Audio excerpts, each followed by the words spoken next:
የናቱ ለታን ባሳዳለ ደግነቷ ብዙ በእግዚአብሔር አረ በእግዚአብሔር ያዙልኝ መኪና ሊገጭብኝ ነው አረ እየገደለሽ ነው እኔ ምንም ነገር አይታየኝም ገብቷል እኔ እሱ መዳኑን ከመኪና እንዳይገጨው ማደርገው ጥረት ነው እንጂ ምንም ይመታኝ ነገር አልተሰማኝም ከዛ ለካ ድንጋይ አንስቶ ጆሮዬን ብሎኛል በድንጋይ አንዳንዴ ስራዬን ትቼ ልጅ ላስታም እንደው እየለመንኩኝ ይላለሁ ከዛ የማረሰው ነገር ማለት ነው የሆነች ትራፊክ ወይ እናት አንቺን እየመታሽ እንደዚህ ጭንቅላትሽን እኔ ደግሞ መኪና እንዳይገጨው ብዬ እንደዚህ ይዤዋለሁ ግን ይመታኛል እና ከዛ በኋላም መድኃኒት የሚወሰድ የወጣት አጨሳለ ማን ዘማን የሚያመጣለ አይ ሲጋራ ምናምን አንዳንዴ ሰዎች አላስረልኝ ሲሉ ለቴጅ ነው ስራ ይለኛል አዎ ስለው እግሩ እንደዚህ አድርጎ ነው ይሰርኝ ይለኛል ክራይ ቤቶች በቃ እንደዚህ ይብድ ልጅሽን አንስችልን ያሉኝ እስካሁን ድረስ በጣም የማዝንባቸው ሰዎች አሉ እንግዲህ በዚህ ልጅ የተነሳ ቀስሜ ተሰብሮ ነው ይቀር ሌላም ነገር የሚታየኝ ነገር ደስተኛም አይደለሁም ምን ልንገርህ እኔ ልጄ እንደዚህ ወገቡ እንደዚህ ሆኗል ይሄ ነው እንግዲህ ብዙም መራመድም ብዙም እንትን ማለት አይችልም ሰገራም ምንም ያስቸግረዋል ሽንትም ያስቸግረዋል ተመልካቾቻችን እነሆ ዛሬም በሌላ የድንቅ እናት ታሪክ ወደ እናንተ ተመልሰናል ተመልካቾቻችን የዚህች ጠንካራና ምስጉን እናት ታሪክ ለብዙዎች እንዲደርስ በማህበራዊ ሚዲያ ይህን ቪዲዮ የምትከታተሉ ላይክ ሼር እንዲሁም ስለ እናቲቱ ጥንካሬ በርቺ አይዞሽ እንድትሏት ከወዲሁ እንጠይቃቸዋለን የዛሬ እንግዳችን እንግዲህ እንደምትመለከቱት ከልጇ ጋር ነው የመጣችው ይህ ወጣት ልጇ በታዳጊነቱ በነበረበት የሱስ ወይም ያደንዛዥ እጽ ምክንያት በርካታ ውጣ ውረዶችን አልፋለች እናቶች ከኔ ተማሩ ከኔ የመውጣት የመውረድ ታሪክም ልትገነዘቡት የሚገባ ቁም ነገር አለ ስትል ወደ ቤቷ ጋብዛናለች እንግዲህ ከእነርሱ ጋር ቆይታ እናደርጋለን እስከ ፕሮግራማችን ፍጻሜ ድረስ አብራችሁን እንድትቆዩ ጋብዛችኋለሁ እንኳን ደህና ቆያችሁ እንኳን ደህና ቆየ ከእናት ጀምር ወይስ ከልጅ እንግዲህ እንደመረጥከው ከእናት እሺ ከስምሽ እንጀምር እስኪ እሺ ስሜ ጎጃም እባላለሁ ጎጃም ገረመው የተወለድኩት ጎጃም ነው ያው እድሜም ለትምህርት ሲደርስ ተማርኩኝ ትምህርቴን ጨርሼ ያው በጋብቻ ወደ ሆነ ሀገር ነበር ጎጃም የተባለው ጎጃም ስምሽ ራሱ ለየት ያለ ነው ያው የሚደንቅ ነው አብዛኛውን ሰዎች ይደነቁበታል ጎጃም ገረመው እንዴት ተባልሽ እባላለሁ እንግዲህ አባቴ የደረሰበት ችግር ይኖራል ይመስለኛል እንግዲህ ከሆነ ችግር ወጥቶ ወዲያው እንደተወለድኩኝ ብዙ ነገር ነበር የደረሰበት ከዛ እኔ እንደተወለድኩ ነፃ ወጣ ጎጃም ገረመው አለኝ እና ለዛ ነው እንግዲህ ያስገረማቸው ነገር አዎ ያስገረመው ነገር አለ ያው ታስሮ ነበር በሆነ በሐሰት እንትን መረጃ ከዛ ነፃ ሲወጣ እኔ ስወለድ ጎጃም ገረመው ያ ነፍስ የሚያጠፋ ነገር ነበር ህይወትን የሚያሳጣው ነገር ነበር እኔ ስወለድ ግን ነፃ ወጣ ጎጃም ገረመው ተባልኩኝ ይገርማል አዎ እንግዲህ ያንተ ስም ማን ነበር ዘካሪያስ ክፍላይ ስንት ዓመት ነው 24 ወደ አንተ ታሪክ እንመጣለን እስኪ በዛሬ የተገናኘ ነው በልጅ ምክንያት ነውና በልጅ ምክንያት እንግዲህ በጥቆማ ነው ሌሎች ሰዎች እንደው ብታዋት እንዲህ አይነት ጠንካራ እናት አለች በልጇ ምክንያት ብዙ ፈተና ያደረሰባት ተብለን ነው ወደ አንቺ የመጣ ነውና እስኪ ከጅምሩ ከነበረው ነገር ጀምረሽ ንገሪኝ ልጅሽ እንዴት ነው ወደ ሱስ ወይም ወደ አደንዛዥ እጽ የገባው በስንት ዓመቱ ነበር በ14 ዓመቱ ህፃን የ7ኛ ክፍል ተማሪ ያለ ነው እኔም አላወኩኝም እንደዚህ ሱስ ጀመሩ ትንሽ አስቸግረኝ ነበር ትምህርት ቤትም ሄዶ ሲመጣ አብዛኛውን ጊዜ ትምህርት ቤት እጠራለሁኝ ስጠራ ደግሞ ምንድነው ልጅሽ አስቸግራል እኛ አስተማሪዎችን ቾክ ወይም ጠመኔ ይወረውርባቸዋልና በጣም አስቸገረን ተብዬ በተደጋጋሚ እጠራለሁኝ በሚሄድበት ጊዜ በቃ እንደዚህ እነሱም በቃ ይውጣ እንደዚህ አይነት ባለጌ ልጅ አናስተምርም እያሉ እንትን ይሉኝ ነበርና እኔ እግራቸው ላይ ወድቄ እያለቀስኩኝ እኔ አንድ ልጄ ነው ካላባት ማሳድገው ሌላም ነገር የለኝም ይሄ ነው ልጄና እኔ በቃ ማወርሰው ለልጄ ትምህርት ብቻ ነው ሌላ ማወርሰው ነገር የለም ብዬ ለምኝ እንደገና እንትን ለው ነበር ግን እንደዛም ሆኖ እንደዚህ ማታ ላይ ራት ስንበላ አንድ ቀን እንደ ሶፋ ጠርዝ ላይ እንደዚህ በእግሩ ማነው እየተረማመደ እየሳቀ በጣም ያስቸግረኛል። ምንድን ነው እያልኩኝ በጣም አዝን ነበር። ግን እነዚህን ነገሮች እያሳለፉ እያለ አንድ አባት ከጎረቤት አዲስ ገቢ ነው አላውቀውም ገዝቶ የገባ ነው እና እዛው ክፍላ በምኖርበት አካባቢ ማለት ነው። ከዛ በጠዋት መጥቶ ጎጃም አለች እንዴ ብሎ ተኝቼ ነበር። ስወጣ ማላቀው ሰውዬ ነው። ከዛ ምንድነው ምናምን ስለው አይ እስቲ ቤት እንግባ ምናምን አለኝና ቤት ገባን። ከገባን በኋላ ልጅሽ የሚውልበትን ታውቂዋለሽ እንዴ አለኝ። አይ ያው ትምህርት ቤት አይደል እንደሚውል። አይ አይደለም፣ እኔ ከልጄ ጋር ሲያጨሱ ያስኳቸው ጋንጃ ይዘው እያጨሱ አገኘኋቸውና ልጅሽን ተከታተዩ አለኝ። እኔን ከዛም በኋላ በጣም ደነገጥኩኝ፣ አዘንኩኝ። ከዛ በቃ ራሴን አላቅም ወደኩኝ። ሕክምና ሂጅ እንዲያውም ከዛ በኋላ ነው ራሴን ያወቅኩኝ እንጂ ራሴን አላቅም ነበር። ያንን ሲነግሩኝ እኔ ለልጄ በቃ ትምህርት ጥሩ አርጌ አሳድጌ ጥሩ ወግ ማድረግ አደርሰዋለሁ ብዬ ነበረ እና ብዙ መስዋዕትነት የምከፍልለት ልጅ ነበር። ባለሁበት አካባቢ አለ የተባለ ትምህርት ቤት ነበረ ራሴ ተቸግሬ የማስተምረው። እንደዚህ ሆነብኝ። ከዛ በኋላ ይዤው ወደ ሕክምናም ወደ ያው ጸበልም ይዤው ዞርኩኝ። እየዞርኩ በቃ እየተመላለስኩ ነበረ ስራ ወጣ ገባ እያልኩኝ መጨረሻ ላይ ለአስታማሚ ሰጥቼው ጸበል ቦታ ነው ብዙ ጊዜ ህይወቱን ያሳለፈ የቆየ ማለት ነው። ዘካሪያስ ታስታውሳለህ እንዴት ወደ ሱስ እንደገባ? በጓደኛ ግፊፊ ነው እንደዛ ነው የገባሁት። ትዝ ይልሃል መጀመሪያ ያን ነገር የሞከርክበት ጊዜ? ትዝ ይለኛል። ጓደኛዬ ወስዶ ያስጀመረኝ እና በዛ ምክንያት ነው ትሞክረው ብለህ ነው አንተ? ከዛ ትምህርት ቤት አስቸግር ነበር? ሁሌ ትምህርት ቤት አስቸግር ነበር። እሱን አጭሼ ትምህርት ቤት ሄድ ነበር ምናምን አስተማሪዎች ይቆጡኝ ነበር ምናምን እንደዛ ነበር። የመጀመሪያውን አጨስክ፣ ከዛ የሁለተኛ ቀን ሞከር፣ ከዛ ወደ ሱስ ተቀየረብህ? ወደ ሱስ ተቀየረብኝ። ከዛ እሱን ሳታጨስ ወደ ትምህርት ቤትም መንቀሳቀስም አትችልም? አብረው የሚያጨሱ ነበር ጓደኞች? ጓደኞቼ ነበሩ አብረው የሚያጨሱ ምናምን ከነሱ ጋር ነበር ማጨሰው። ከዛ መቼ ነው ህመሙ የጀመረ? በዛ በሐሺሽ ምክንያት ነው? በዛ ነገር ሐሺሽ ምክንያት። ግን አሁን ስታጨስ ያኔ ለእናትህ መተህም እንዲህ አይነት ነገር ጀምሬያለሁ እንዲህ ያደረኩ አትልም? አልልም። ከተነቃብህ በኋላ ወይም እሷ ካወቀች በኋላ ምን አልካት? ያው ነገርኳት እንደዚህ ነው ምናምን ብለው ጎረቤትም መጥቶ ነገራት። ከዛ በቃ እሷም ተቆጣችኝ ምናምን እንደዛ። እንደው መጀመሪያ ልጅሽ እንደዚህ አይነት ሱስ ውስጥ ነው የአደንዛዥ ዕፅ ተጠቃሚ ሆኗል ስትባይ ምን አልሽ? በጣም ነው ያዘንኩኝ። በጣም ከሚገባው በላይ ምን ብትለኝ እንዲህ ወጣቶችን ራሱ እንዲያብደው በሱስ ምክንያት ሳይ ገና እሱ ሕፃን እያለ ልጅ እንደዚህ እንዳይሆንብኝ ጌታው ይጠብቅልኝ እያልኩኝ በጣም እግዚአብሔርን ለምን ነበረ። መቼም የፈሩት ምን ይላል ነው የሚባል ይደርሳል ይባላል እና በጣም አዘንኩኝ ለልጄ። እንደዚህ ለአንድ ልጄ እኔ እንዴት እንደዚህ አልሆንም። አካባቢውን ደግሞ ለቅቄ መውጣት ነበረብኝ። ይህን ነገር እያየሁኝ ዝም ማለት እንደዚህ ይደርሳል ነበረ። ግን ብዙም ደስተኛ አይደለም፣ በስታየው እንዲሁ ደስተኛ አይደለም እና ምን ይሉታል ምንድነው ግን ደስተኛ ማትሆን እንደኛ ለምን ደስተኛ አትሆንም ምናምን ሲሉት ዝም ይላቸዋል። ከዛ ደስታ የሚሰጥ እኮ ነገር አለ ናን ወሰድህ ይሉታል። ከዛ ምንድነው ደስታ የሚሰጥ እስኪ ውሰዱኝ ይላቸዋል። በነበረበት አካባቢ ወስዱና እንደንተን 1-3 ቀን ዝም ብለው ያለምዱታል። ዝም ብለው በነፃ ማለት ነው። ከዛ ያንን ለካ እያጨሰ ለመደ። ሲለምዳው እየለመደ ሲሄድ መስረቅም ይጀመራል። ብዙ ነገር ይጠፋብኛል። ቤት ውስጥ ሰራተኛ ነበረችን፣ የእሷን ደሞዝ ሁሉ ጠፍቷል። እየወሰደ ይጠቀም ነበር ለካ። ከዛ በኋላ በቃ ወደ ሱስ ሲገባ በቃ ራሱን መቆጣጠር አቃተው።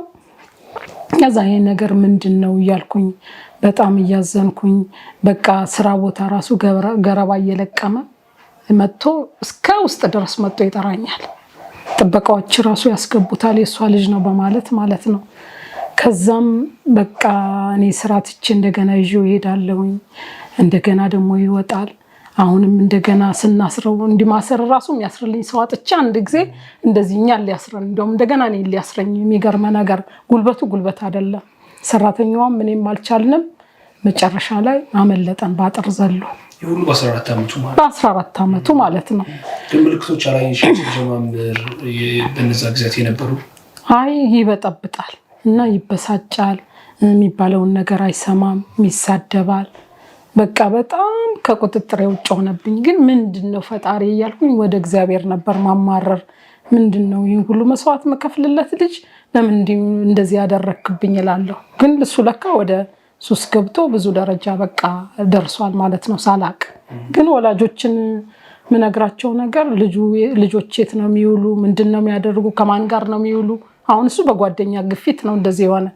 ግን አንዳንዴ እኔ አልተከታተልኩም ስራ ስለሚውል ሰራተኛም ስላለ ምን ይስራ ምን ያድርግ ምናምን ትምህርት ቤትም ስጠራ ነው የሚሄድ እና በቃ ይሄ የራሴ እንትን ነው። አንዳንዴ ራሴ አለመከታተሌ ነው ልጅ እንደዚህ የሆነልኝ ብዬ አስባለሁኝ። እና ወደ ሱስ ገብቶ ብዙ መከራ ብዙ ስቃይ ነው ያየው።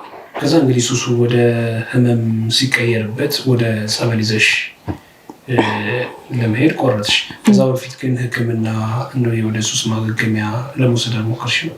አይ ወስጄው ነበረ እና የሆነ ሕክምና ወሰድኩትኝ። መድኃኒት ጀመሩለት። መድኃኒቱ ምንም አላሻለውም። ለውጥም እና አይነት አለው መሰለኝ መድኃኒቱ። ግን ያ መድኃኒት ለውጥ አላሳየውም። በቃ ልብሱን እያዋለቀ መጣል፣ ቀበቶውን እያዋለቀ መጣል፣ ልብሱን በቃ የለበሰውን ጃኬት መጣል። በጣም በቃ እዚህ ግባ በቃ በጣም አስቸጋሪ በሴት አቅሜ የማልችለው ሆነብኝ። ከዛ መድኃኒቱን አቋረጥኩኝና እንደጀመረው ወደ ጸበል ነው ይዤ ሄድኩኝ። ጸበል ብቻ አይደለም ሕክምና ሞክሬያለሁ እና ያው ብዙ ቦታ ነው ጸበል የተጠመቀ።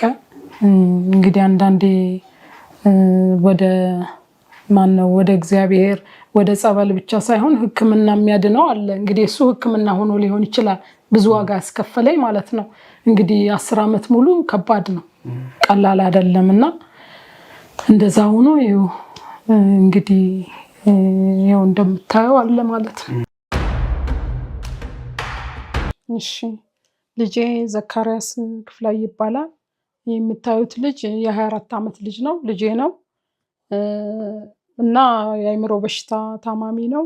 በዛ ላይ ጸበል እያለ ታማሚ ጓደኞቹ ገፍትረውት ወገቡ ስፓይናል ኮርዱ ከአከርካሪው አጥንቶቹ ከአከርካሪው ተላቀዋል እና አሁን ወደ ውጭ ተብሎ በጣም ጭንቅ ውስጥ ነኝ። እኔም ማሳከም አልችልም እና ልጄ እንደዚህ ወገቡ እንደዚህ ሆኗል። ይሄ ነው እንግዲህ ብዙም መራመድም ብዙም እንትን ማለት አይችልም። ሰገራም ምንም ያስቸግረዋል፣ ሽንትም ያስቸግረዋል እና ወደ ውጭ ስለተባለ የኢትዮጵያ ሕዝብ ሆይ እርዱኝ፣ ከሀገር ውስጥም ከውጭ ያላችሁ እርዱኝ፣ ልጄን አሳክሙልኝ። ከዛ በቀጥታ ወደ ጸበል ቦታ ነው ይዘሽ ሄድሽ? አዎ ቀጥታ ወደ ጸበል ነው በቃ ይዤ ሄድኩኝ። ስራ አስፈቀድኩና በየጸበሉ ይዤው መዞር ጀመርኩኝ። መጨረሻ ላይ በቃ ከስራ ማጉል ሆነብኝና ለአስተማሚ ሰጥቼ ያው በየቦታው ነበር የተለያየ ጸበል ነበር ይዤ ሄድኩኝ እና ጸበል ቦታ ራሱ ይጠፋቸው ነበር ለአስተማሚዎቹ። እኔ ገንዘብ እየከፈልኩ በየወሩ በጣም ብዙ ብር ነበር መከፈል። ጸበል ከወሰድኩት በኋላ ለአስተማሚ ሰጥቼ ከዛም ያስተማሚ በአጋጣሚ ወደ ሽንት ቤት ብሎ መሰለኝ ጠፍቶበታል። አንቺ ግን እዚህ ሆነሽ ነው? እዚህ ሆኜ ማለት ለአስተማሚ የሰጠሁት ማለት ነው። ለስራዬ በጣም አደጋ የሆነ አንዳንዴ ስራዬን ትቼ ልጅን ላስታም እንደው እየለመንኩኝ እላለሁ አማራጭ ስለሌለኝ ማለት ነው። ግን ያው ጓደኞቼ ለምንድን ነው አንቺ እየሰራሽ ልጁን ብታስታመሚው ይሻላል፣ አንቺን ብትኖሪ እኮ አታድኘው እና ይሄን ልጅ ግን አንቺ ነሽ እየሰራሽ ማስታመም የምትችያሉኝ። አንድ ቀን ለጸበልተኛ ለአስተማሚው ሰጥቼው እሱንም ይዞት ጠፋበት፣ ደውሎ ነገረኝ። ያን ሌሊት እንዴት እንደነጋልኝ እኔ አላቅም። ሳለቅስ ነው። ጠፋ፣ ልጁ ጠፋ። ለካ እኔ እየሄድኩኝ ከዚህ እየሄድኩ ስለምጠይቀው መንገዱ በዚህ መስሎት ወደ ሌላ መንገድ ሄዷል። ከዛ 56 ኪሎ ሜትር በእግሩ ሄዶ ሌሊቱን ሙሉ እንግዲህ እንዴት ሆኖ እንዳደረ አላቅም። እንዴት ሲሄድ ነው ያደረ። ቦታው ደግሞ በጣም ብርድ ነው፣ ክረምት ነው። እንዴት ሆኖ እኔ በህይወትም አገኘው አልመሰለኝም። እያለቀስኩኝ አደርኩ። ሌሊት ተነስቼ ዝም ብዬ በደመ ነፍስ እየሄድኩ እያለ በመኪና እየሄድኩ እያለ የሆነ እርሻ ውስጥ የእሱን ቲሸርት የሚመስል አየሁኝ። በቃ ልጄ እዚህ ነው፣ በቃ ጅቤ በላው፣ አውርድልኝ፣ የልጄ ሬሳ እዚህ ነው አልኩት። ሹፌሩ ነገሩን አያውቅም። ሰዎች ሁሉ በጣም ተደናገጡ። ምንድን ነው ምናምን ሲሉኝ፣ በቃ ልጄ ጠፍቶ ነው፣ የእሱን የሚመስል ቲሸርት አይቻለሁ፣ በቃ እዚህ ነው የተበላ ብዬ ሰዎችንም አስወርጄ ይጀሳ የሆነ ዝም ብሎ ነገር ነው፣ የሆነ እርሻ ውስጥ የወደቀ እንትን ነው፣ ቲሸርትም አይደለም። ከዛ እንደገና ተመልሼ ወደ መኪና ገብቼ መንገድ ቀጠልን። አጋጣሚ ስልኬ ጮኸ። ሳነሳው ማነሽ አንቺ ምናምን ሲለኝ እኔ ጎጃም ነኝ እና ምን ሆነሽ ነው ድምፅሽ ልክ አይደለም አለኝ። አላውቀውም ሰውየው። ብኝ እየፈለግኩ ነው እና ግራ ገብቶኝ ተጨንቄ ነው ያለሁ ስለው ማን ነው ስሙ ይባል ሲለኝ ዘካሪያስ ስለው አይ እንደዚህ በመንገድ ሲሄድ አግኝተነው ነው መንገድ ላይ እና ለእናቴ ደው ደግሞ ምንም ቢሆን ምንም ቢታመምም ምንም ቢያብድም ስልኬን አይረሳም። ከዛ ወደ ጸበል ተወስጂው እንግዲህ አንቺ ስራ አለ፣ የቤት ውስጥ ጉዳይ ይኖራል። እንዴት አደረግሽ እነሱን ነገሮች? አንቺ ሸኝተሽው ወደ ስራሽ ተመለሽ? ያው እኔ የስራዬ አደጋ ላይ ስለሆነ ደግሞ ስራም እንዳልተውም በምን አስታመማለሁ ብዬ ለአስታማሚ ሰጥቼ እሱን ወደ ስራ ነው የገባው። ብዙ ጊዜ አለቆቼ እግዚአብሔር በዚህ አጋጣሚ እግዚአብሔር ይባርካቸው፣ ሁሉም ይረዳኛል። እግዚአብሔር መቼም ሳይጠግን አይጎዳም ነው የሚባል። ብዙውን ጊዜ ያው የእሱንም ሁኔታ ስለሚያዩ ይረዱኛል። እንደዛ ሆኖ ስራዬን እየሰራው ነበረ ለአስታማሚ የሰጠሁት። ምን ይመስል ነበር የጸበል ቆይታው? ያው ጸበል ላይ በጣም ብዙ ጊዜ ነው የቆየ። የተለያየ ቦታ ማለት ነው፣ የተለያየ ቦታ ነው። ወደ 7-8 ቦታ ነው የወሰድኩትኝ። በዛም ደግሞ ስወስድ ደግሞ ለአስታማሚ ነው የምሰጠው። ተነጋግሬ ስንት እንደምከፍላቸው ለነሱም፣ እሱ ደግሞ ምን እንደሚያስፈልገው ልብስም፣ ብዙ ናቸው የሚታመሙት። አንድ ሰው ነው የሚያስታመማቸው። አንዳንዴ ለነዛ ሁሉ አምጣ ልትባል አምጭት ልትባል ትችላለህ። ለቀለብም ልብስም ምንም ሊባል ይችላልና የሚቆዩበት ቦታ እንደዛ ስለሆነ ያው ያንን ሁሉ አንተ ነህ የምትሸፍን ማለት ነው ወጫቸውን። እና እንደዛ ሆኖ ነው እንግዲህ ያሳለፈው። ከሽሹ በኋላ መቼ በየስንት ጊዜው ነበር እየሄድሽ የምታየው አንቺ? ቅርብ ቦታ ከሆነ በየሳምንቱ እየሄድኩኝ አየዋለሁ። ሩቅ ቦታ ከሆነ ደግሞ በ6 ወር፣ በ1 ዓመት፣ በ1 ዓመት እንኳን ችዬ አልቆይም። በ6 ወር፣ በ2 ወር፣ በ3 ወር እሄዳለሁ። በስልክ አገኘዋለሁ። ግን ያው ብዙም አያዋራኝም። እሺ ብሎም አያዋራኝም። ምን ብትለኝ ራሱን አያውቅም። ራሱን ስለማያውቅ እኔን በትክክልም አያናግረኝ። አስታማሚዎችን ነው አብዛኛውን ማናገራቸው። እንግዲህ ከሸኘሹ በኋላ የዛ በሚቆይበት የወገብ ጉዳት ደርሶበት እንደተመለሰ አጫውተሽኛል እና ያ የሆነበት ምክንያቱ ምንድን ነው? የወገብ ጉዳት የደረሰበት ይመስል ነበር ሂደቱ። ያው በነበረበት ቦታ ላይ አንቺ ሲሆንሽ የሰማሽው? አዎ እዚህ ሆኜ ነው ሄጄ አይቼው ከ1 ወር በኋላ ነው የተደወለልኝ እና ነይ ቶሎ ድረሽ አለኝ አስታማሚው። ነይ ቶሎ ሲለኝ ምንድነው? አይ ዘኪ ወገቡን ታሟል። አሁን ምን ሆኖ ነው? አይ ወገቡን ትንሽ አሞታል ይለኛል። እና የዛሬ 3 ዓመት ነው የፋሲካ ነገውን ሊሆን ቅዳሜውን ካልደረሽ አለኝ፣ ቶሎ ድረሽ አለኝ። እኔም በቃ ልጅ አንድ ነገር ነው ብዬ ጥቁር ይዤ በሻንጣ በፕሌን የሄድኩኝ የሩቅ ቦታ ስለነበረ እዛ ሄድኩኝ። በቃ ማገኘውም በህይወትም ማገኘውም አልመሰለኝም። እያለቀስኩ ነው ሄድኩኝ። ከዛ እዛ ቦታ ከደረስኩ በኋላ ሰዎች ተሰብስበዋል። ለካ ኋላ ሊቀዱ ነው። እኔ በቃ ልጄ ሞቶ ተቀብሮ ነው ማለት ነው። በቃ ህዝቡ እየጠበቀኝ ነው መንገድ ላይ ብዬ እያለቀስኩ ገባሁኝ። ከዛ ሳያቸው ውሃ እየቀዱ ነው። ከዛ በጣም በቃ ደስ አለኝ። ልጄ በህይወት አለ ማለት ነው ብዬ ሲሄድ ቁጭ ብሏል አልጋ ላይ እንደዚህ ገደም ብሎ እንደዚህ መቀመጥም አይችልም። ያኔ ቁስል ነበረው እዚህ ጀርባው ላይ በትልቁ ቁስል ነበረ። ከዛ ይሁን በቃ ሳየው አለቀስኩኝ። እሱም አለቀሰ። ተንበርክኬ ፈጣሪ ወይ ምን ነው እንደዚህ ያደረክብኝ? ይሄ በጣም እግሩ ራሱ ስልል ብሏል። በቃ ማንሳትም አይችል፣ ሽንትም ሲመጣበት አያውቅም። በቃ ሁሉን ነገር ዝም ብሎ ነው እንትን የሚል። እንደዚህ አልጋ ቀደውለት ጠፍር አልጋ በዛ ነበር የሚጠቀም ከስር ፖፖ እያደረጉ ማለት ነው። ከዛ በቃ እሱም ውሰጂኝ እናቴ በጣም እንደዚህ ሆኛለሁኝ እና በማየው ጊዜ በቃ በጣም እንትን አልኩኝ፣ አዘንኩኝ።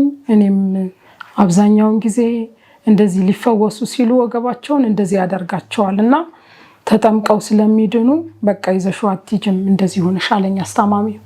ከዛ እኔም በቃ አልቅሻ 1 ወር ነው ምናምን ቆየሁኝ።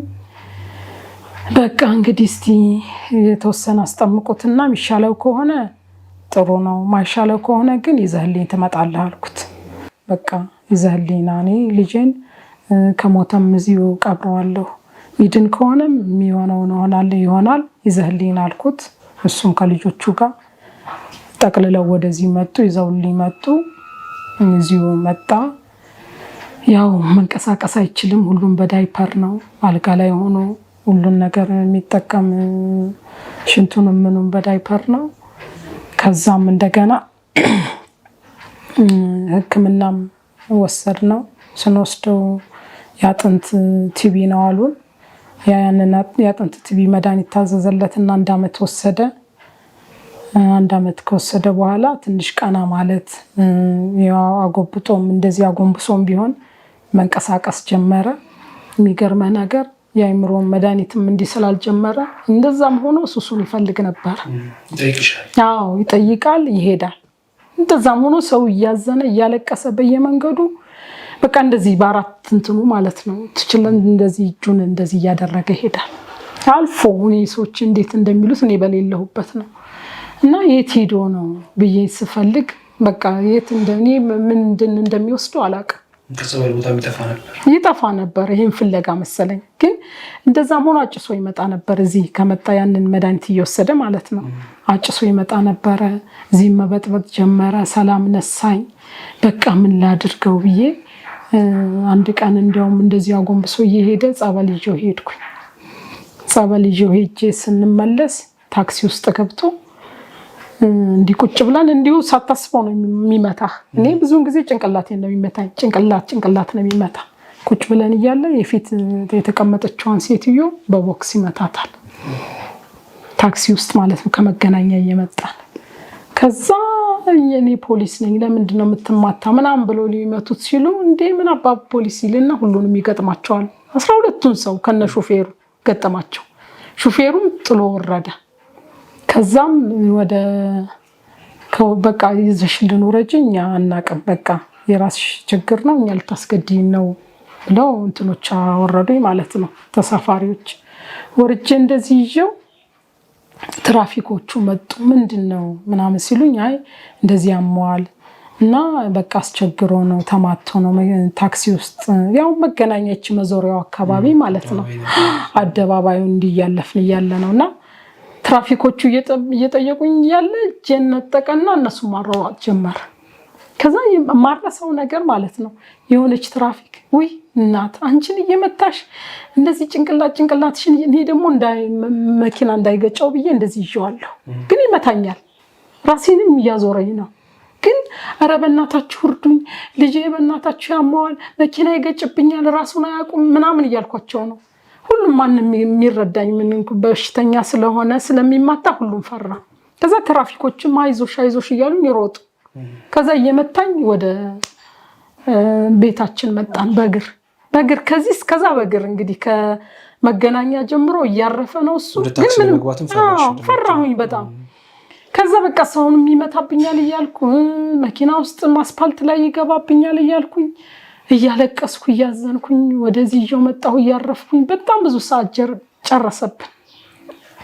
ከዛ ቤት መጣን። ቤት ከመጣን በኋላ እንደገና ጠፋብኝ። ከዚህ ወጥቶ ማለት ነው። አሁን ከቤት ያንን ሱሱና መሰል እንትን ፈልጌ ሳገኘው እየሄድን እያለ ይዤው እያለ እኔን መማታት ጀመረ። ራሴን ማለት ራሴን እየመታኝ ነው። ከዛ አንተ ለምን እናትህን ትመታታለህ? ለምንድን ነው እንደዚህ የምታረግ ምናምን ሲሉት እንዴ ምን ታመጣላችሁ ይልና እነሱን ማሯሯጥ ጀምራል። ከዛ ሁሉም ሲበተኑ እኔ እሱን ይዤ በእግዚአብሔር አረ በእግዚአብሔር ያዙልኝ፣ መኪና ሊገጭብኝ ነው፣ አረ እየገደለሽ ነው። እኔ ምንም ነገር አይታየኝም። ገብተዋል። እኔ እሱ መዳኑን ከመኪና እንዳይገጨው ማደርገው ጥረት ነው እንጂ ምንም የሚመታኝ ነገር አልተሰማኝም። ከዛ ለካ ድንጋይ አንስቶ ጆሮዬን ብሎኛል በድንጋይ። ከዛ ደም እየፈሰሰ ነው። ከዛ አንድ ወሬ እንዳትወድቂ ደም በጣም እየፈሰሰሽ ነው ለምንድን ነው ምናምን እንዲህ ሳየው ነጠላ ለብሼ ነበር። ነጠላዬ ሁሉ ደም በደም ሆኗል። ከዛ እንደገና ያዙልኝና ለ3 ለ4 ይዘውት እንደገና ወደ ቤት መጣን። ከዛ ሕክምና ሰዎች ይዘውኝ ሲሄዱ በቃ የሆነ ሰርጀሪ እንትን መሰራት አለባት፣ ፕላስቲክ ሰርጀሪ መሰራት አለባት ተባልኩኝ። ከዛ አይ እኔ ቆይ እስኪ መጣሁኝ ብዬ እንደገና ወደ ሌላ ሕክምና ስንት ብር ነው የጠየቁኝ መሰለህ? 50 ሺህ ብር ጠየቁ።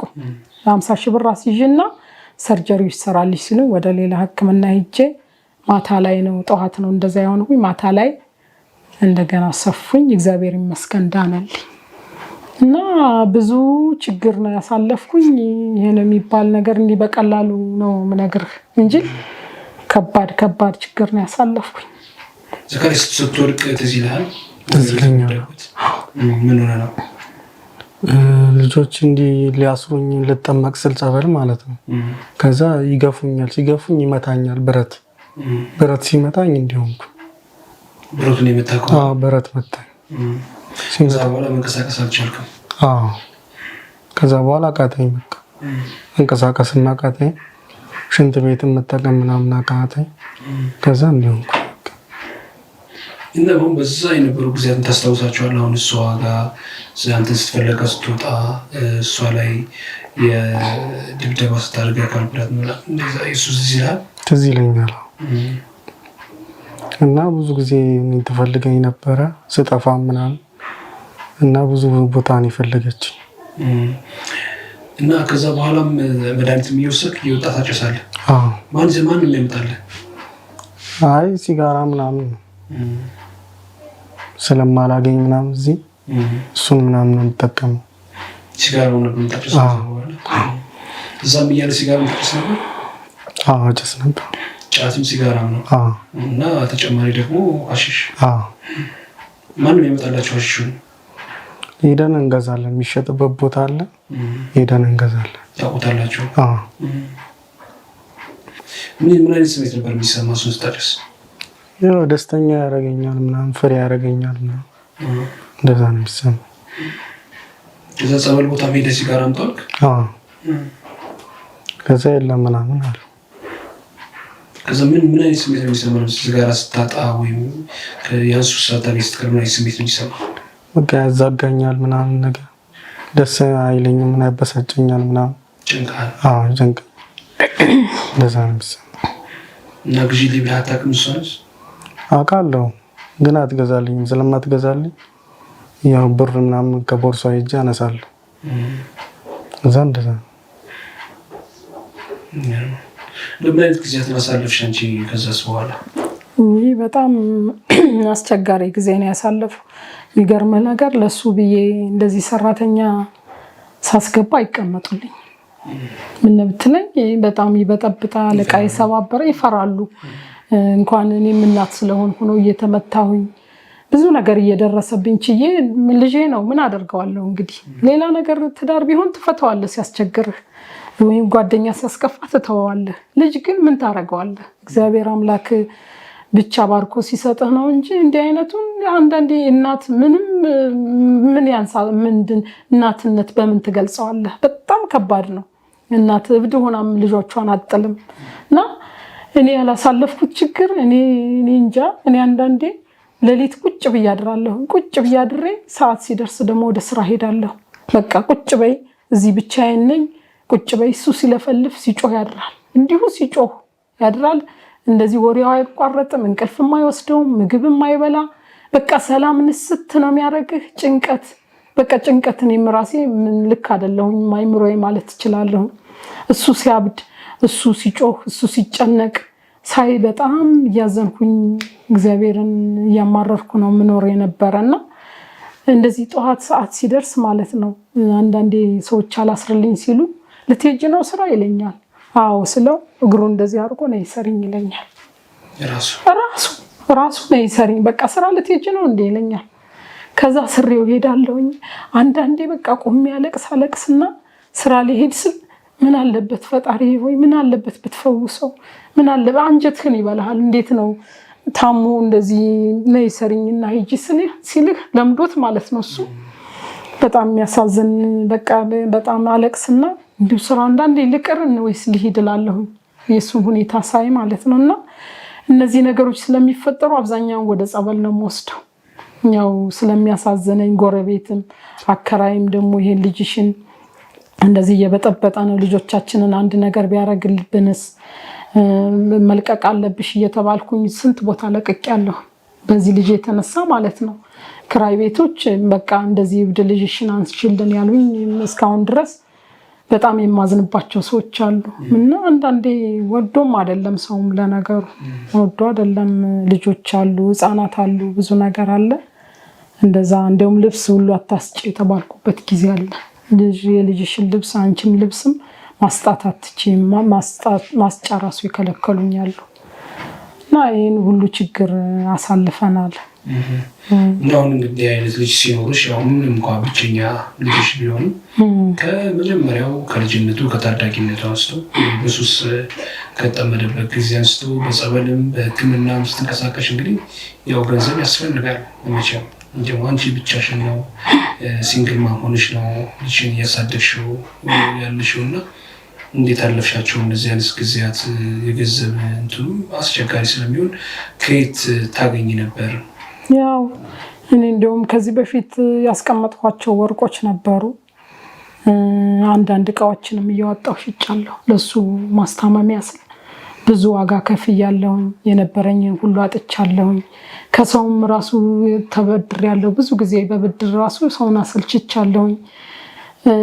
አንዳንድ ደግሞ ታዋቂ ሰዎችን ሁሉ የለመንኩበት ጊዜ አለ። ምልከው አጥቼ ማለት ነው። አንዳንዴ ጤፍ አስፈጭተሽ ላኪ፣ ፍርኖ ዱቄት ይለዋል፣ ሩዝ ትልካለህ። በጣም ብዙ እየገዛህ ነው የምትልክ ወደ ጸበል ቦታ ማለት ነው።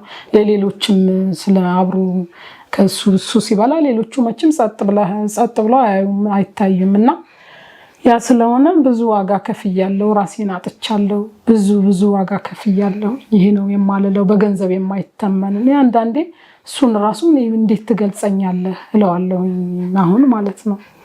እንዴት ብዬ ገልጽሻለሁኝ? በጣም ከማንም በላይ ነሽ አንቺ። እንዲህ በቃላት ምገልጸው አይደለም። ያንቺ ውለታ ይለኛል አሁን እየተረዳ ሲሄድ ማለት ነው። እና ዋጋ ከፍያለሁ። ብዙ ነገር ያጣሁት፣ ብዙ ነገር የሸጥኩት ነገር አለ።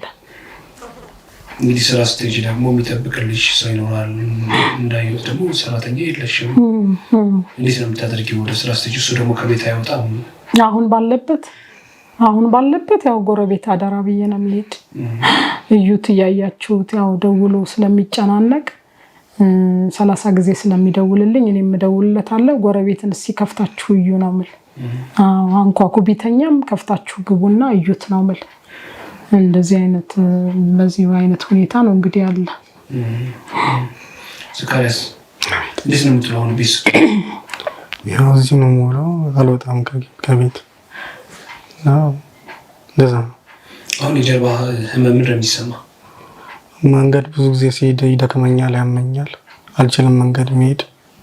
እንደዛ ነው። አሳየሽው? ከዛ በኋላ ወደ ሕክምና አሳይቼዋለሁ። የተለያየ ቦታ ወስጄዋለሁ ሕክምና። በማሳየው ጊዜ ያው ኤምአርአይ ሲታይ 8 የጎድን አጥንቶቹ ከዚህ ከስፓይናል ኮርዱ ካከርካሪው ተላቀዋል ነው ውጤቱ። እንደዛ ነው የሚያሳይ። ያው ተመላለስኩኝ የተለያየ ቦታ ሳየሁትኝ። ያው ወደ ውጭ ነው የተባለ ለሕክምና ማለት ነው። ወደ ውጭ ነው የጻፉለት ቦርድ። ምን አይነት ሕክምና ያገኛል ያሉት ወደ ውጭ በሄድ? ያው ኦፕሬሽን ሆኖ ያክሙታል። አጥንቶቹ ከስፓይናል ኮርዱ ጋራ አብረው ይታሰራሉ ነው፣ በብረት ይታሰራሉ እና ጥሩ ቀና ብሎ ቀጥ ብሎ እንዲሄድ ማለት ነው። አሁን የሚገርምህ ነገር ሽንትም ሰገራም ያስቸግረዋል። አብዛኛውን ጊዜ ሽንት ቤት ነው። መንገድም ስንሄድ ያው ራሱን ጠብቆ ነው ይዤው ስወጣ ወደ ሕክምና ራሱን ጠብቆ ነው። ትንሽ መንገድ ሲሄድ ደግሞ ያስመልሰዋል። የበላ ሁሉ ነው የሚወጣው። አሁን ስትቀመጥ ስትራመድ ነው የሚያም? ምን ያህል ጊዜ ሆነ አሁን ይሄ አደጋ ከደረሰብህ? 3 ዓመት ነው። 3 ዓመት የወገቡ ማለት ነው። የወገቡ አሁን መድኃኒት ምን አይነት መድኃኒት ነው የምትወስደው? ኦላንዛፒን እሱን ነው የምወስደው። የአእምሮ አሁን ምን ስሜት አለው? የአእምሮ ህመም የሚያሳይ ነገር አለ? የለም። በፊት የሚሰማኝ ነገር ምናምን ነበረ በጆሮዬ። አሁን ግን የሚሰማኝ ነገር የለም። መድኃኒቱ ምን ኤፌክት አመጣብህ? ያው አወፈረኝ ምናምን ከነበርኩበት ትንሽ አወፈረኝ። እሱ ምናምን ይጨናነቃል። ቴንሽን አለው? አዎ በጣም ቴንሽን አለው። ተስፋ ይቆርጣል። አንዳንዴ ያለቅሳል። ስቅስቅ ብሎ ለምን ፈጣሪ ወይ አትወስደኝ ይላል። ለምን የምታሰቃየኝ ለምንድን ነው? በጣም ሰዎች እያስጨነቁኝ ነው የሚለው ነገር አለ። እኔ እንግዲህ አልረዳውም፣ ግን ለምንድን ነው ፈጣሪ የምታሰቃየኝ? መሞት እኮ ትልቅ ነገር ነው ይላል።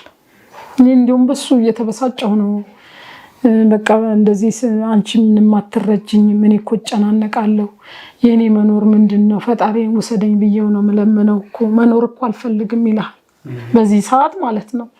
እና በቃ ተስፋ መቁረጥ፣ በቃ እሱን ትሪት ለማድረግ ማላረገው ነገር ማላዋራው ይዤለት ማልመጣ እንትን ይወዳል ይሄ ኬክ፣ እሱን ይዤ እመጣለሁኝ። እባክሽ ወደዛ እኔ ኬክ ምንም አይሰራልኝ፣ ተጨናንቄያለሁ። ለምን ነፃ አታዋጭኝም? ለምን የሚኬድበት ሂደሽ ለምንድን ነው እንድድን ማታረጊኝ? ሰዎች አሉ ያጨናንቁኛል ይላል። እንግዲህ ምኖች እንደሆነ አላውቅም። በቃ ሰዎች አሉ አስወጭልኝ ሰዎች የሚላቸው ነገር አለ። ሲተኛ ነው ዛሬ ቁጭ ብሎ እና ብቻውንም ያወራል። አሁንም አልፎ አልፎ ብቻውን ያወራል። አንዳንዴ እንደ ሴት ያወራል፣ እንደ ሴት ሆኖ ያወራል። አንዳንዴ ደግሞ ወንዶች አሉብኝ 5 ሰዎች ናቸው። ስንት ናቸው ዘኪ? ብዙ ናቸው። ይቆጠራል።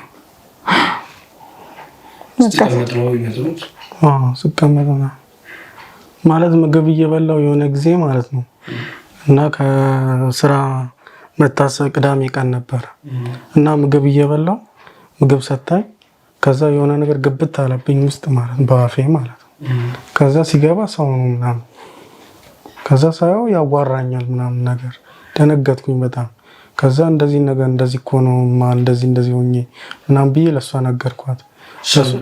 እሷ አልነበረችም፣ ከስራ መታ ምናምን ነበር። እሷ እዛ ጓዳ ነበረች ኩሽና ቤት ማለት ነው። ከዛ ስነግራት ደነገጠች። እንዴት እንደዚህ ይገባል ምናምን ብላ በጣም ተቆጣች፣ በጣም አዘነች ማለት ነው። አሁን ከ7ኛ ክፍል ነው ትምህርቱ ያቋረጠው? አዎ ከ7ኛ ክፍል ነው። በቃ አሁን ስለ ትምህርት ምንም የሚያውቀው ነገር የለም። ብሮችን እንኳን አሁን የመጡትን ብሮች ቅርብ ጊዜ ነው ያወቀ፣ ግን ምን ከምን ተደምሮ እንኳን እንደሚታወቅ አያውቀውም። በቃ ስንት እንደሆነ መልሱ። አንድ ቀን ፀጉርህን ተስተካክለህና ብዬው 150 ብር ሰጥቼው ማለት ነው 120 ብር ነው የሚስተካከልና ያንን ከፍለህና ብዬው ያችን 120 ብር ማነው 130 ብር ለካ ሆኗል። ከዛ መጥቶ ይጨነቃል። ምን ሆነ ነው ዘኪዬ ስለው ኧረ እባክሽ ጉድ ነው፣ ኧረ ጉድ ነው ይለኛል። ምንድነው? ኧረ ጨምሯል አሉ ይሄው 130 ብር ሆኗል ብሎ በቃ ጨንቆት ማለት ነው ለኔ ለመንገር። ለምንድነው እንደዚህ ሆንክ ስል አይ 10 ብር ጨምሯል አሉ። እኔ እንዳትቆጭኝ ጠፋበት ብለሽ ያጠፋሁት እንዳይመስልሻል። በጣም አዘንኩኝ፣ አለቀስኩኝ ያን ቀን ማለት ነው። ለምን እንደዚህ ትሆናለህ ዘኪዬ ስል እኔ እኮ ፈርቼ ነው። በቃ 120 ብር ነበር 10 ብር ጨምሯል ብሎ ይሄን ነገር ተናገረ። ከዛ ወደ አሁን እንደዚህ ከሆነ በኋላ ወደ የተለያዩ አካባቢዎች አሉ የአእምሮ ማገገሚያ የሱስ ማገገሚያ ተቋማት፣ ወደ እነሱ ስለመሄድ አልሞክርሽም? 1 አመት እኮ ነበረ። 1 አመት ከእንትኑ በኋላ 1 ወር እዚህ ኮተቤ ነበረ የተኛ። ከዛ በኋላ ወደ ማገገሚያ ደግሞ አስገቡልኝ። እግዚአብሔር ይስጣቸው መልካም ሰዎች አሉ፣ ደጋግመችም አታጣም። እነሱ ተነጋግረው አስገቡልኝ። 8 ወር ነው 9 ወር እዛ ነበር። እዛ ቆይቶ ነው ወገቡንም ትኩረቱን ያልሰጠሁት እዛ ስለነበረ ነው። ከዛ ነው ሲወጣ ወደ ሕክምና ስለወገቡ ይዤ ሄድኩኝ። መጀመሪያ ከማገገሚያ ነው ወደ ጸበል? አይ ማገገሚያ ነበር። ጸበሉንማ ጨርሶ ማገገሚያ ገባ። ከማገገሚያ ሲወጣ ደግሞ ወደ እንትን ወገቡ ሕክምና። እንዲሁም አንዴ የሚገርመህ ነገር የሆነ ቦታ ይዘነው ሄደን ወገቡን አሻለው ብሎ በቃ እኔ አድነዋለሁ አለኝ። ያኔ መድኃኒት መውሰድ አልጀመረም። ከዛ እዛ ወስጄው እያለ ሰው እየተደባደበ አስቸገረ፣ ተቋረጠ። ብሩን ከፍዬ ማለት ነው። በቃ ሰው እየተደባደበ ማንንም ካገኘም በቃ መማታት ነው። በቃ ያገኘውን ሰው መማታት ስለሆነ በሴት አቅሜ እንዴት ብዬ ልቻል? በቃ ተቋረጠ፣ ብሩ ተከፍሎ ማለት ነው። አሁን ዘኪ ትምህርትህን መቀጠል ምናምን ትፈልጋለህ? አዎ ጤናዬ ከተስተካከለ መቀጠል ፈልጋለሁ። አሁን ግን ሱሱ ምናምን ቆሟል? አታጭስ? አሁን ቆሟል። በዋናነት መድኃኒቱ ብቻ ነው የምትወስደው?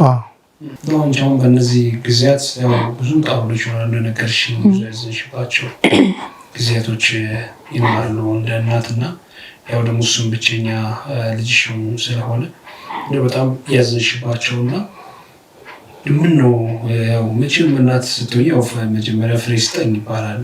ከዛ ደግሞ እንዲህ አይነት ነገሮች ሲፈጠሩ ወደኋላ ሄደሽ ራስሽን መራገም አይነት ነገሮች ሊሆኑ ይችላሉ። በጣም ተፈተንኩ የምትይበት በጣም እንደው አማርበት የምታያቸው በጣም የከፉ ጊዜያት ነበሩ? አዎ በጣም እኔ እሱ ሲጠፋብኝ እና ራቆቱን ሲሄድ በነበርንበት ሀገር ላይ እሱ በጀመረበት ሱስ ላይ ሱስ ቦታ ማለት ነው ራቆቱን ሄዷል። ራቆቱን ነው ሰው እያየው ራቆቱን ገረባ ለቅሟል። እየለቀመ እንትን እያለ እየቃመ እነዛ ነገሮች እንዳስባቸውም አልፈልግም። እና ደግሞ ቁጭ ብሎ አንዳንዴ እያወራ በቃ ቀን ሙሉ ሳይደክመው ሌሊትን ሳይደክመው በቃ እያወራ መጡብኝ። በቃ ከማን ጋር እንደሚያወራ ከየት እንደሚመጣ ወሬው ምግብ ብሰጠው አይበላም። በቃ አይደክመውም። ማውራት ነው መለፍለፍ ነው። ሌሊትም ሙሉ እኔ ቁጭ እላለሁኝ። በቃ እሱ ያወራል፣ አተኝም ይባላለሁ። እኔ ቁጭ ብዬ አድራለሁ። በቃ እሱ እያወራ ያድራል። አተኝ በቃ ጨንቆኛል፣ አተኝ ይባላለሁ። ከዛ ደግሞ መጮህ ይጀምራል። ቤት አከራይም አንዳንዴ ቤት ልቀቂ ቢለኝ ወዶ አይደለም በጣም ይጮሃል። እና ምን በልጄ ምንስ የትኛው ከየትኛው የምትለው ነገር የለም። መከራ ስቃይ ነው ያሳለፍኩኝ 10 አመት ሙሉ ስቃይ በቃ። እና ሲጠፋብኝ ነው በቃ እኔ በህይወት እንግዲህ እግዚአብሔር ያቆየው ለመልካም ነው። ነገ ሌላ ቀን ነው። ተስፋ አልቆርጥ። የሰው ልጅ መቼም ሲሞት ነው ተስፋ የለውም የሚባልና እንግዲህ እግዚአብሔር ይመስገን አሁን ሰላም ደረሽ ወይ መጣሽ ወይ ምናምን ሲለኝ ሲደውልልኝ እግዚአብሔር ይመስገን ተመስገን ነው የሚባል እንጂ በዚህ 10 አመት ውስጥ ይሄኛው ከየትኛው የመከራ ትንሽ ትልቅ የለውም። መከራ ነው። ወላጅ ዘመድ ሲልም አቅራቢያሽ የሚያግዝሽ የሚረዳሽ? እኔ የሚረዳኝ እንኳን የለም። ቤተሰብ ነበረ። ቤተሰብ በተደጋጋሚ ወደ ሀገር ቤት ልኬው ነበረ። እነሱም አልቻሉ። እነሱም እንደገና ነው የሚመልሱልኝ። እንደገና ይመልሳሉ ከአቅማቸው በላይ ስለሆነ ማለት ነው። ነው አንቺ መለስ ብለሽ ወደኋላ በተለይ በሱ የልጅነት ጊዜ ይሄን ባተርክ ልጄ ወደ ሱስ አይገባም ነበር ልታደገው እችል ነበር ብለሽ የሚጸጽትሽ ነገር አለ? አዎ አይ እኔ ያው ክትትል ነው የወላጅ ለልጆች ክትትል ያስፈልጋል። እኔ ያው አብዛኛውን ስራ ስለምውል ጠዋት ወጥቼ ማታ ስለምገባ ብዙም ትኩረት አልሰጠሁትም። እንደዚህ አይነት ነገርም ይደርሳል ብዬ አልገመትኩም። ግን መከታተል ነበረብኝ። ወይም ደግሞ ጓደኞች ናቸው እሱን የሚያበላ ጓደኛ መብረጥ ነበረበት። ወይም ደግሞ ሰፈር መቀየር ነበረብኝ ይላል። ብዙ ነገር ነው የምልህ። በቃ እንደዚህ ባረግ ኑሮ ልጄ እንደዚህ አይሆንብኝም ነበር፣ እንደዚህ ባረግ ኑሮ ላለሁኝ ግን ክትትል ያስፈልጋል። ከዛ በኋላ ያን አካባቢ ወይም በፊት ስትኖርበት የነበረውን አካባቢ ለቀቅሽው ልጅ ስትይ ነው? አዎ ለልጄ ስል ነው። በቃ ልጄ ከታመመብኝ በኋላ አካባቢውን ማስጠላኝ። ከዛ ለቀቅኩ፣ ትቼ ወጣሁ ማለት ነው። ትይዥ ነበር? ምልክቶች ታይ ነበር ወይ ቤት ውስጥ የሚጨረሱ ነገሮች ወይ እሱ የሚጠቃቀማቸው ነገሮች? አዎ አንዴ ጠቅልሎ የደበቀውን አግኝቻለሁ። ብዙውን ጊዜ እየጠቀለለ ያመጣ ነበር። አልተከታተልሽም እስከዛ በኋላ በተለይ ምልክቶችን ስታይ? እኔ እንትን ካልኩ ከሰማሁ በኋላ ነው እነዚህን ነገሮች የተከታተልኩኝ። የተወሰነ ጊዜ ጸበል ሳልወስደው ቆይቶ ነበርና ያንን የማገኝበት በዛን ጊዜ ነበርና ሳያጨስ ሲመጣ ብጥብጥ ነው የሚያደርገን፣ ሰላም ነው የሚነሳ። ካጨሰ ደግሞ ቸር ደግ ሆኖ ነው የሚመጣ። ምንም አይናገርም፣ ምግብ ይበላል፣ ይተኛል። በቃ ካላጨሰ ደግሞ ብጥብጥ በቃ እንኳን እኔ ጎረቤት ነበር የሚበጠበጥ። አሁንስ ምን ሁኔታ ላይ ነው ያለው? አሁን እንግዲህ እንደምታየው ነው። መድኃኒትም እየወሰደ ስለሆነ የአእምሮ መድኃኒት እሱንም እንትን እያለ ነው። እግዚአብሔር ይመስገን ደህና ነው። አሁን የሚያሳስበኝ የወገቡ ነገር ነው። ወገቡ ያው ከፍተኛ ሕክምና ነው የሚያስፈልገው ወደ ውጭ ሀገር። አሁን ወገቡን የኢትዮጵያ ሕዝብ ተባብሮ እንዲያሳክምልኝ ነው የምፈልግ።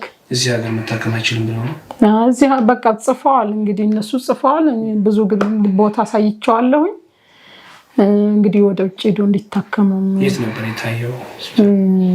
ማነው? አለርት ነው የታየ።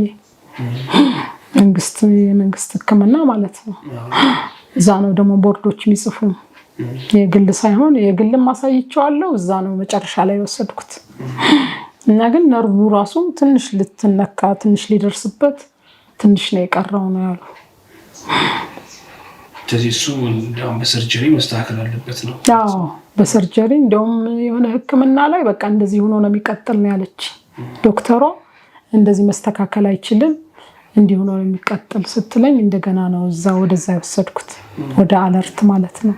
እንዲሁም እነሱ ናቸው ተስፋ ያሰጡኝ እንጂ በጣም አዝኜ ነበር። እንደዛ ስትለኝ ተስፋ ቆርጬ ነበር። አሁን እንደዚህ ሆኖ አጎንብሶ ስታየው ምን ይሰማሻል? በጣም ነው ማዘን።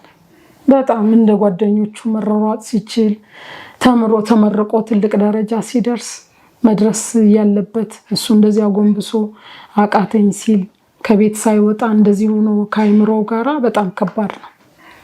በጣም ያሳዝን። እንኳን ለእናት ቀርቶ ያላየው ነው የሚያዝንለት። ጎረቤትም ያዝናል። ድሮ በሰላም ጊዜ ስለሚያውቁት አሁን እንደዚህ ሲሆን በጣም ነው ያዘነ ሰው። አንቺ ሰው ለምሳሌው እንዴት ነው የምትሰሪው? እኔ የምሰራ አዋሽ ባንክ ነው። አዋሽ ባንክ ውስጥ ነው የምሰራ፣ ኦዲተር ነኝ እዛ ነው። እና የአዋሽ ባንክ ካለቃ እስከ ሰራተኛ እግዚአብሔር ይስጣቸው በጣም ነው የሚረዱኝ። ያውቃሉ። አዎ ሁሉም ያውቃሉ። እንዲያውም የሆነች ኤችአር ምሰራለች፣ ስሟን መግለጽ አልፈልግም። እሷ ታውቀዋለች። አሁን ይሄን ካየች ስለምታውቅ እሷን እግዚአብሔር ይባርክልኝ። የተሰጠኝ ፖዚሽን ከባድ ነበረ። ከነበርኩበት አንስተው በጣም ቢዚ የሚያደርግ የሚያስጨንቅ ነበረ። ግን አንስታ ይሄን ልጅ ይዛ እንደዚህ መስራት አትችልም ብላ በነበረኝ ፖዚሽን ነው የምሰራ። እግዚአብሔር ይስጣት፣ ትባረክ፣ እግዚአብሔር ይባርካት። እንግዲህ አንቺ አንድ ትዳር ብቻ ነው የሞከርሽው? ከዛ በኋላ አልሞከርሽም? አዎ አልሞከርኩም። ያው በዚህ ልጅ የተነሳ ምንስ ፍላጎት ይኖርሃል እንዴ? ስለ ደስታ ሲኖር ሁሉ ነገር ሲስተካከል ነው አይደል የትዳር አጋር የምትፈልግ። እንግዲህ በዚህ ልጅ የተነሳ ቅስሜ ተሰብሮ ነው የቀረ። ሌላም ነገር የሚታየኝ ነገር ደስተኛም አይደለሁም። ምን ልንገርህ፣ እኔ በዚህ ልጅ የተነሳ በቃ ሁሉ ነገር ጨለማ ነው የሆነብኝ እስካሁንም ድረስ ማለት ነው።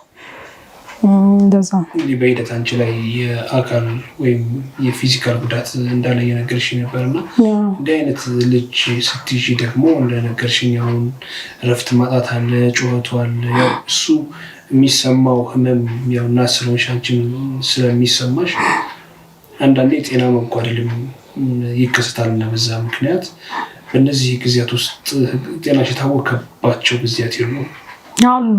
ብዙውን ጊዜ በጣም ያመኛል። እኔ እንዲያውም እሱን እንደዛ ከሆነ በኋላ እንደዚህ ያመኝ ነበረ በጣም እጅግሬን ስርስር አድርጎ በቃ ራሴን አላቅም። እንደዚህ አይነት በሽታ መጥቶብኛል። ሌላ ነገር ደግሞ ያው ደም ግፊት አለብኝ። እሱን መድኃኒት ወስዳለሁ። አንዴም ደግሞ በሱ እንደዚህ እየተብሰለሰልኩ ሳላስበው አደናቅፎኝ ወድቄ እጄ ራሱ ተሰብሯል እና በእኔም ጭንቀት አለብኝ በልጄ የተነሳ ደስም አይለኝም። ሁሉ ነገር በቃ ደስም አይለኝ በቃ አይመቸኝም። ሁሌም ስታስቢው ስለሱ ነው ወይ? ወደፊት እንዴት ይሆናል? በምን አይነት የህይወት መንገድ ውስጥ ያልፋል? እኔ ያው ሰው መቼም ሆኖ መሰበር አይቀርም። የሆነ ነገር በሆን ልጅ እንደዚህ ይሆናል። እነዚህ አይነት ሀሳቦች ይኖራሉ። የሚገርመ ነገር አንዴ ከሆነ ክፍለ ሀገር ሄደን እየተመለስን እያለ እዚህ ሽፍታ ነው ምንድን አለ ይባላል እና እየጸለይሁ ነው ያለፍኩት። ፈጣሪ ሆይ ልጄ ሳይድን እነዚህ ሽፍታዎች እንዳያገኙ በቃ እየጸለይሁ ማለት ነው። አንድ ነገር ሲሆን አንድ ችግር ሲገጥመኝ ምንድነው እግዚአብሔር ሆይ ልጄ ሳይድንልኝ አንድ ነገር እንዳታረገኝ ብዬ ነው ጸሎቴ ሁሌም። በቃ ልጄና በቃ ራሱን ችሎ ቆሞልኝ ትዳር ይዞ እግዚአብሔር ፈቅዶ ማለት ነው ስራ ይዞልኝ ትዳር ይዞ በቃ እንዲኖር የሱን ፍሬ እንዳይ ነው መመኝ። የልጄን ደስታ ማየት እፈልጋለሁ። ይዞ ተጸሎትሽ ምንድነው?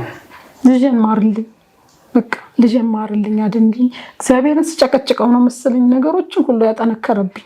እርምጃዬ ሁሉ አሁን መንገድ ላይ ሲሄድ ሰዎችንም ሰላም ላልል እችላለሁ ጸሎት እያረኩ ማለት ነው። በመንገድ ሲሄድ ልጄን ማርልኝ ስለምጨቀጭቅ ነው እንዴ ማሰማኝ እላለሁ ፈጣሪን። በቃ ሲሄድም ስቀመጥም ታክሲ ውስጥም ሆኜ ጌታ ሆይ ልጄን ማርልኝ፣ ጌታ ሆይ ልጄን ማርልኝ ነው የምልህ ሁሌም። በቃ ተኝቼም ተነስቼም ስለ ልጄ ነው። እንዴት እንደሆነ ግን ሰው ላይረዳህ ይችላል። ለምን ዝም አለች ለምን ዘጋችን? እኔ በልጄ አእምሮ የራሱ ልክ አይደለም።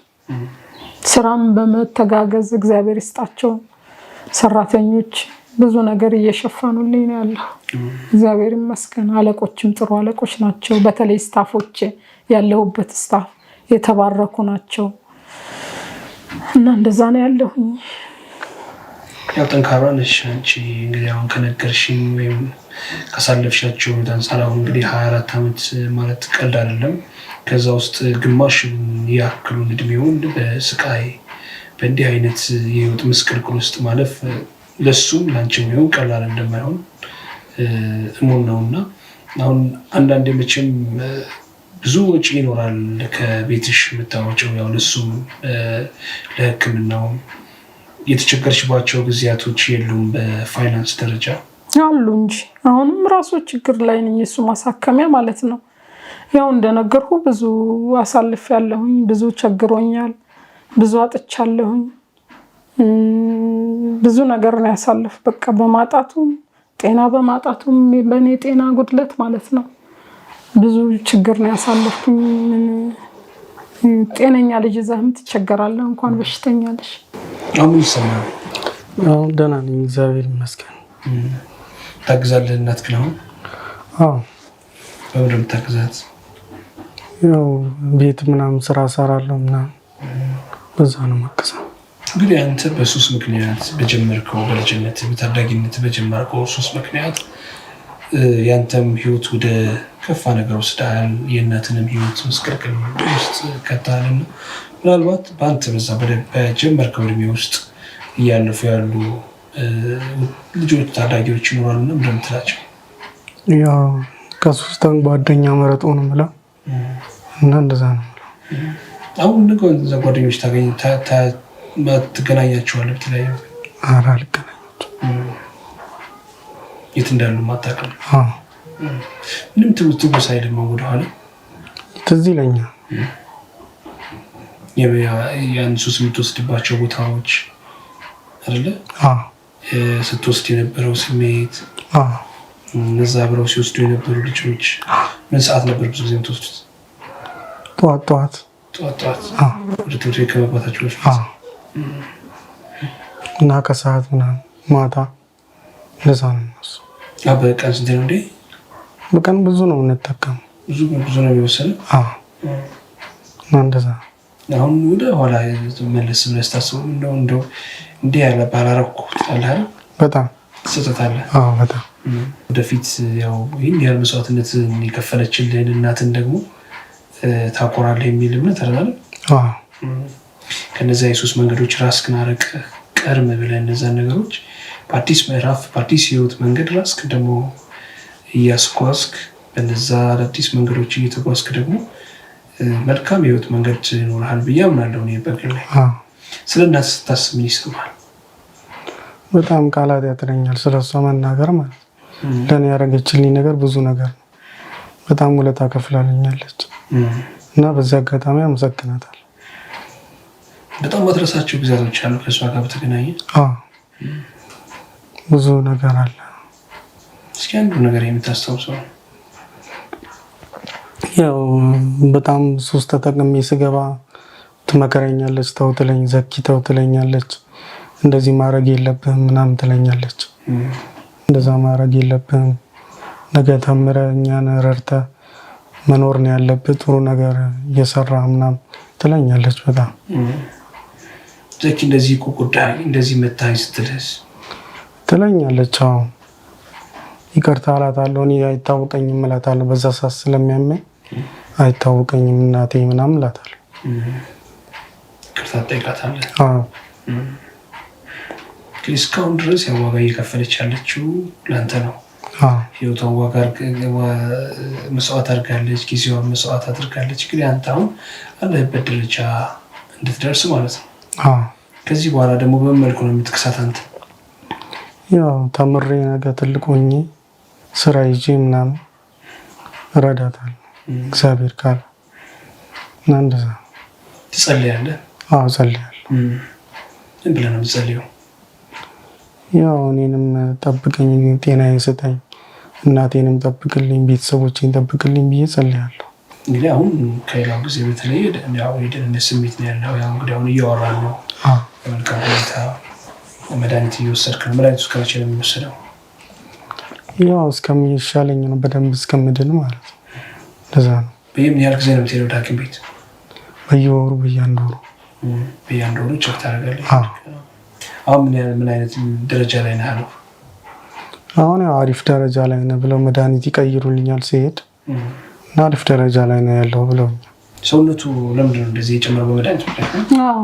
በጣም ቀጫጫ ነበረ ሰውነቱ፣ በጣም እንትን ነበረ። ግን አሁን መድኃኒቱ ደግሞ እንቅልፍ ያስወስዳል መሰለኝ እና ያው ስለሚተኛ ሰውነቱ እየጨመረ መጣ። አሁን ደግሞ የጀርባው እንትን ኬዝ በጣም እየከበደው መጣ። አሁን ወፍረቱ እንትን ሲል ክፍተቱ እየጨመረ ነው የሚሄድ። አጥንቶቹ እንትን እያሉ ነው የሚሄዱ፣ ክፍተት እየጨመረ ማለት ነው። እና በጣም አንዳንዴ ወገቤን አመመኝ፣ እግሩን ራሱ ይሄ ጉልበቱ ይንቀጠቀጣል እና መራመድም እስከሚያቅተው ድረስ በጣም ይጨነቃል፣ ያመዋል። ጉልበቴን አመመኝ እንደዚህ ቁጭ ብሎ ራሱ እንዲቀና ሲል ወይኔ ወገቤ ምናምን ይላል። እንደዛ ያደርገዋል አንዳንዴ። እንግዲህ ሁሉም ነገር መልካም ይሆናል። ያለፉ መንገዶች ተመልሰው ወደፊት አይመጡም። እዚህ ወደፊት ነው ማሰብ ያለብን፣ ወደፊት ነው ማየት ያለብን። ከዚህ ወደፊት ደግሞ ያው እናንተም እንደ እናትና ልጅ መልካም ህይወት፣ አንተም እንግዲህ እንደ ወጣት እንደ እድሜ እኩዮችህ የተሻለው ህይወት መንገድ ይኖርሃል ብለን ተስፋ እናደርጋለን። እሷም እንግዲህ እንደ እናት እረፍት የምታገኝበት የምትረጋጋበት፣ ልጄ አሁን ነው ሰላም ሆኖልኛል ተመስገን የምትልበት ጊዜ ይመጣል ብለን ተስፋ እናደርጋለን። እንግዲህ ሲሄድ ያለፋችሁበትን የህይወት መንገድ እንደ እናትና ልጅ ስላጫወታችሁን ከልብ እናመሰግናለን። እንግዲህ ያው ያንተም የህክምና ሁኔታ እንደሚያስፈልግ ወይም የጀርባ ህክምና እንደሚያስፈልግ እሱም በውጭ ህክምና መደረግ እንዳለበት ያው እናንተም ነግራችሁኛል። ደጋግ ኢትዮጵያውያን ደግሞ ይህንን ያግዟቸዋል ብለን ተስፋ እናደርጋለን። ይህንን በተለያየ መንገድ የሚመለከቱ ኢትዮጵያውያንም ይህን ድጋፍ ያደርጉላቸዋል ብለን ተስፋ እናደርጋለን። በዚህ ከስር በምናስቀምጠው ስልክ ቁጥርና እንዲሁም የባንክ አካውንት ከጎጃም ጋር ተመልካቾቻችን እንግዲህ ታነጋግሯት ትችላላችሁ። ለዛሬ የነበረን ፕሮግራም ይህን ይመስል ነበር። ከልብ እናመሰግናለን። መልዕክት ካለሽ? ማመሰግናቸው ሰዎች አሉ። በአጠቃላይ የኢትዮጵያ ህዝብ ማለት ትችላለሁ። የአቅሙን ትንሽም ቢሆን ረድቶኛል፣ ትንሽም ቢሆን። በአጠቃላይ የአዋሽ ባንክ ሰራተኛም ትንሽ አግዘውኛል፣ እግዚአብሔር ይባርካቸው። ሌላ ደግሞ ማህበርተኞች አሉ፣ ጊዮርጊስ ማህበርተኞች፣ የሀገሬ ልጆች እግዚአብሔር ይባርካቸው። ጋሼ አስተማሪ ድሮ የእንግሊዘኛ አስተማሪያችን ነበረ ኃይለ ዓለሙ ይባላል። እሱንም አመሰግናለሁ። ሁሌ ከጎኔ የማይለይ እሱም ሲያስቸግር ወደ ሕክምና የሚወስድልኝ አይዞሽ ሚለኝ በገንዘብም በምንም የሚደግፈኝ ወንድሜ ነው። እግዚአብሔር ይባርክ። ቤተሰቦችንን እምላለሁኝ። ሌላ ደግሞ ማነቆምላቸው አበበ ይባላል። እሱም መካሬ ነው። እግዚአብሔር ይስጠው። ደውሎ አይዞሽ የሚለኝ ወንድሜ ነው። ሌላም ደግሞ አሁን ጓደኞቼም ከስራዬ ብዙ አሉ የሚያስቡልኝ የሚጨነቁልኝ አብረውኝ ብዙ ነገር ያሳለፋሉ። እግዚአብሔር ይባርካቸው። አመሰግናለሁ። ሌላ ደግሞ ጓደኛዬን አሰፉ ግርማዬን በጣም አመሰግናለሁ። ህይወት አክሊሉን በጣም እግዚአብሔር ይባርክሽ።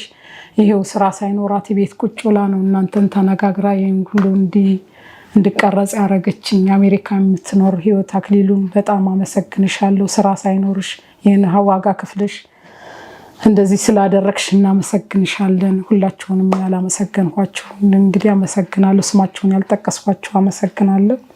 ይሄ ነው መልእክቴ። እናመሰግናለሁ።